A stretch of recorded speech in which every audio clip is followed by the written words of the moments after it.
Welcome to our channel. Today we how to withdraw from Robinhood using bank transfer, beginner guide step by step clearly. To withdraw funds from Robinhood using a bank transfer, start by opening the Robinhood app on your mobile device.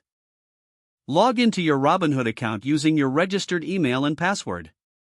Once you're logged in, tap on the account icon located in the bottom right corner of your screen. In the account menu, select the transfers option to manage your funds. Next, tap on Withdraw Funds to initiate the withdrawal process. You'll see your account balance displayed at the top of the screen. Enter the amount you wish to withdraw from your Robinhood account. After that, choose your linked bank account where you want the funds to be sent. If you haven't linked a bank account yet, you'll need to do that before continuing. Follow the prompts to add your bank account by entering your account number and routing number. Once your bank account is linked, return to the withdrawal screen. Review the amount you've entered and ensure all information is correct. When ready, tap on Submit to confirm your withdrawal request. A confirmation message will appear, indicating that your request has been received.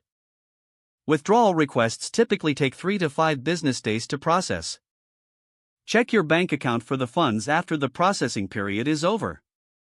If you encounter any issues, refer to the help section in the app for assistance.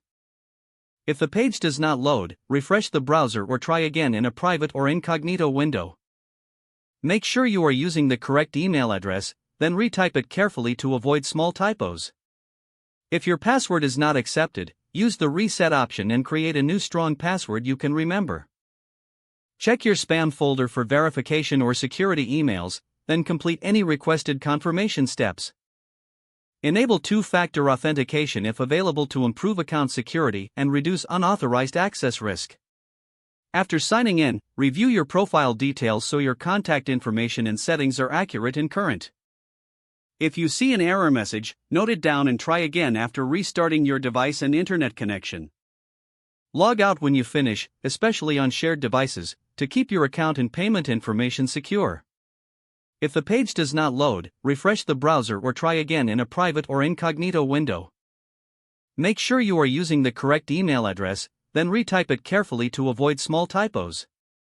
If your password is not accepted, use the reset option and create a new strong password you can remember. Don't forget to like this video and subscribe to our channel for more step-by-step tech guides.